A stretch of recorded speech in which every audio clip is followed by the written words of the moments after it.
পর্যাপ্ত পরিমাণ খাদ্য সহায়তা এবং নগদ অর্থ দেওয়া হয়েছে। এরপরও গতকাল মিটিংয়ের মাধ্যমে আমরা বিভিন্ন উপজেলা প্রশাসনের কাছ থেকে জানবার চেষ্টা করেছি তাদের আর কি চাহিদা আছে।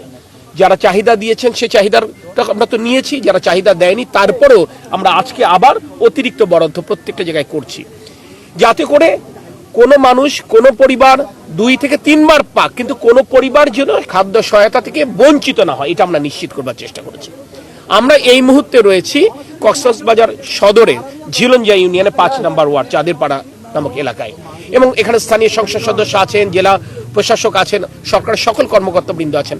এখানে এই বন্যা দুর্গত মানুষের কষ্ট আমরা পর্যবেক্ষণ করলাম, এই কারণে পর্যবেক্ষণ করলাম কত দ্রুত তাদেরকে স্বাভাবিক জীবনে ফেরত আনতে পারি সেটা বোঝবার জন্য। এবং একই সাথে আপনারা দেখেছেন আমরা কিছু ত্রাণ সামগ্রী আমরা বিতরণ করেছি। আমরা দুপুরের পরে পেকুয়া এবং চকরিয়াতে যাব, সেখানেও পরিস্থিতি পর্যবেক্ষণ করবো এবং সেখানেও দুর্গত মানুষের মধ্যে বলতে পারি এটি অনির্বাচিত সরকার না, এই জনগণই অর্থাৎ এই দুর্গত মানুষই ভোট দিয়ে এই সরকারকে নির্বাচিত করেছেন, প্রধানমন্ত্রী পদে তারেক রহমানকে অধিষ্ঠিত করেছেন। আপনারা নিশ্চিত থাকতে পারেন শহীদ রাষ্ট্রপতি জিয়াউর রহমান, বেগম খালেদা জিয়ার সন্তান তারেক রহমান প্রতিটি নিরন্ন মানুষের মুখে খাবার তুলে দেবার জন্য আমাদেরকে দায়িত্ব দিয়েছেন। আমরা ইনশাআল্লাহ আমাদের দায়িত্ব পালনে ন্যূনতম কোনো চ্যুতি করব না। এবং শুধু খাবার পৌঁছে দেওয়া নয়, পুনর্বাসন যে কার্যক্রম, গৃহ নির্মাণ সামগ্রী দিয়ে তার ঘরবাড়ি যেগুলো ক্ষতিগ্রস্ত সেটা মেরামতে সহায়তা করা, রাস্তাঘাট, ব্রিজ, কালভার্ট, মসজিদ, মাদ্রাসা, মন্দির থেকে শুরু করে ক্ষতিগ্রস্ত সকল স্থাপনা কত দ্রুত সমাধান করে স্বাভাবিক জীবনে তাদেরকে ফেরত আনতে পারে এই ব্যাপারে আমাদের লক্ষ্য আছে।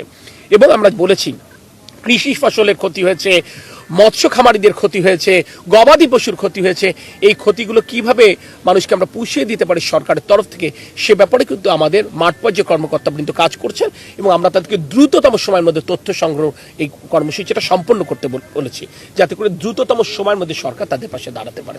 সো আমি আপনাদেরকে বলবো আপনারা প্রথম দিন থেকে কাজ করছেন, আপনাদের তথ্যপত্র আমাদেরকে কাজ করতে সহায়তা করছে, আপনারা ইতিবাচকভাবে আমাদেরকে যদি সাহায্য করেন যেভাবে প্রথম দিন থেকে করছেন, ইনশাআল্লাহ যদি কোনো জায়গায় আমাদের ঘাটতি থেকেও থাকে আপনাদের প্রদত্ত তথ্যপত্রের ভিত্তিতে ইনশাআল্লাহ সেই ঘাটতি পূরণ করে ফেলবেন। মাননীয় মন্ত্রী, আপনি ক্ষতির কথা বললেন যে আপনারা পুষিয়ে দিবেন, কি পরিমাণ ক্ষয়ক্ষতি হয়েছে এই যে 4টি উপজেলায়, বিশেষ করে মাতামুহুরী বা পেকুয়া, চকরিয়া এবং সদরে, এরকম কোনো ক্ষতি? সে কথাটাই আমি বললাম, প্রাথমিক তথ্য আমাদের উপজেলা নির্বাহী কর্মকর্তারা মাঠ পর্যায়ে কর্মকর্তাদের মাধ্যমে তারা সংগ্রহ করেছেন, কিন্তু এটা কোনো চূড়ান্ত তথ্য না। আপনি নিজে বোঝেন পানি পুরোপুরি নেমে যাবার পরেই আসলে ক্ষতির পরিমাণটা বোঝা যাবে।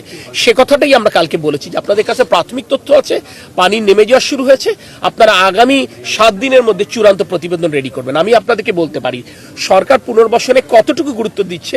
আজকে মাননীয় স্থানীয় সরকার মন্ত্রণালয়ের মাননীয় মন্ত্রীর নেতৃত্বে একটি আন্তঃ মন্ত্রণালয়ের সভা হবে এবং যেহেতু এই দুর্যোগ পরিস্থিতিতে সমন্বয় এবং তদারকির দায়িত্ব মাননীয় প্রধানমন্ত্রী আমাকে দিয়েছেন, আমি এই কক্সবাজার থেকেই আমি জুম লিঙ্কে সেই সভায় সংযুক্ত হব।